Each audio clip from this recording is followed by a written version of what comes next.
Eu sou uma atriz. Sou uma atriz e acho importante ser uma atriz nesse mundo tão contraditório, tão louco e tão rico. Acho importante ser uma atriz porque a gente tem possibilidade de ser contraditória, louca e rica. Pelo menos em cima de um palco.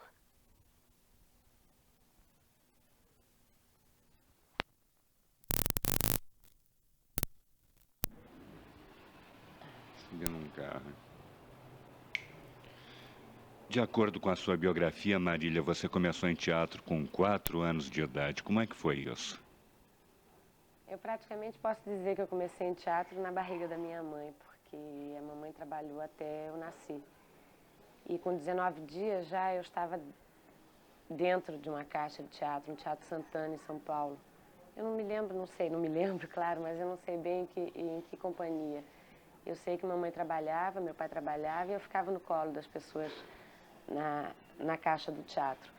Mas eu estreiei em teatro fazendo Medéia com a Rete Morrinot. Eu tinha 4 anos. Como sempre, eu fui rato de teatro.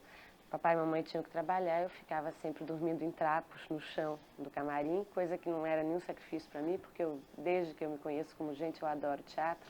Eu adoro camarim de teatro, eu adoro caixa de teatro, eu adoro teatro. Mas eu sempre fui rato de teatro. E Madame Morrinot precisava de uma menina que fizesse a filha de Medéia. E eu estava na companhia, então eu estreiei fazendo a filha de Medéia, pelas mãos do Jaci Campos. O Jaci tem mania de dizer que ele estreou em teatro pelas minhas mãos. Eu digo que eu estreiei pelas mãos dele, da Morrinot, da minha mãe e principalmente do meu pai. E nós viajávamos, e em cada lugar em que nós chegávamos, eles contratavam um menino para fazer o filho de Medéia. A filha sempre era eu. E eu ensinava as marcações para esse menino. As marcações que eu sabia. Eu me lembro que quando eu estreiei em teatro, eu tinha 4 anos, mas eu ficava muito nervosa ao entrar em cena. Eu tremia, eu tinha já uma noção de responsabilidade que depois a Madame Morhinot me ensinou muito cruamente, muito dolorosamente, mas que eu aprendi quase que para sempre. Eu fiz uma peça depois com a Morhinot, era Frenesi. Eu fazia a filha da empregada da Madame Morhinot na peça. E quase no final do primeiro ato, eu entrava em cena, não via que ela estava vendo, roubava uma maçã, comia um pedaço, saía correndo cantando. E ela chamava a moça que fazia a minha mãe e dizia, ela roubou uma maçã. Eu dizia, não fui eu, foi ela, roubou a maçã, bata-lhe. E a moça que fazia a minha mãe tinha que me pegar pelo braço, me bater, eu chorava muito e logo depois o primeiro ato acabava. Eu estava em Porto Alegre, uma época eu tive não sei o que foi que eu tive aqui, uns 5, 6 furúnculos que me nasceram aqui, me doíam muito, eu não conseguia esticar nem dobrar o braço.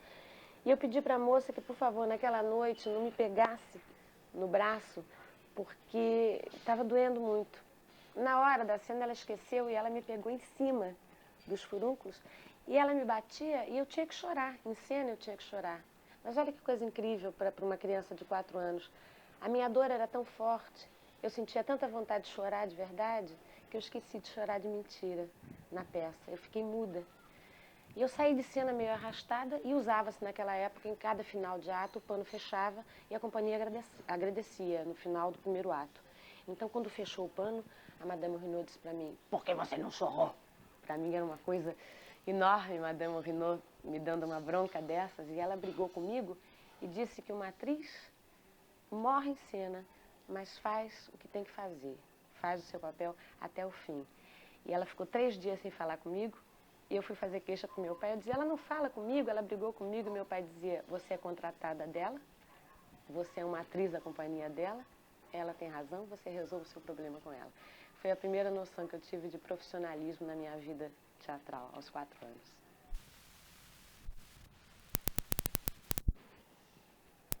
Como atriz, Marília, qual foi a formação que você recebeu? Quais foram aqueles que mais influenciaram em sua carreira? Meu pai, antes de mais ninguém, meu pai. Meu pai era uma pessoa e um ator que eu respeitava intuitivamente.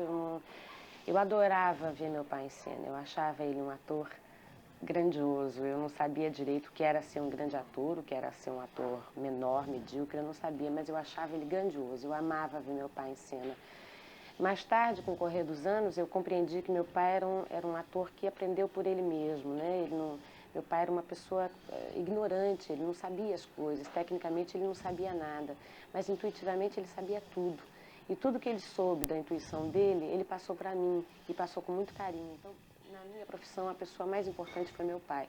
Mas eu tive também o privilégio de, fora minha mãe, minha avó, Antônia Marzulo, Dinorá Marzulo, minha mãe, Abel Pera, meu tio, eu tive o privilégio de assistir Morrinô, que eu amava ver, Dulcina, que eu tenho paixão, eu passei grande parte da minha vida assistindo Dulcina, as comédias que a Dulcina fazia, o tempo da Dulcina, isso era uma coisa que eu gostava muito de aprender com ela. Eu vi Eva, as grandes mulheres do teatro, né? Eu tive possibilidade de assistir. Nossa, mil outras pessoas. Quer dizer, eu nunca tive uma formação, eu nunca fiz escola de teatro, mas o meu pai se preocupava muito em me ensinar. Por exemplo, ele queria que eu aprendesse piano. Ele achava que o ritmo do piano, ele queria que eu aprendesse teoria musical, que ele nunca pôde aprender. E eu acho que isso foi importante, isso me ensinou uma certa musicalidade, até para falar, até para contracenar. Então, papai cuidou muito desse lado meu, de aprender piano. Eu fui aprender balé, eu aprendi canto. Ele burilava muito essas coisas minhas. E a minha formação teatral foi essa. E assistindo, durante a minha vida inteira, eu assisti pessoas muito importantes do teatro daquela época, Bibi, Procópio. Os atores antigos, eu tenho o maior respeito pelos atores antigos. Eu acho que os atores antigos sabem muito, muito. E eu acho que eu aprendi algumas coisas com essas pessoas. Eu acho que foi a minha formação teatral, foi essa. Você representa, canta, dança, faz teatro, faz televisão, faz cinema e já trabalhou até em circo. Nesse mundo de coisas, Marília, o que efetivamente você mais gosta?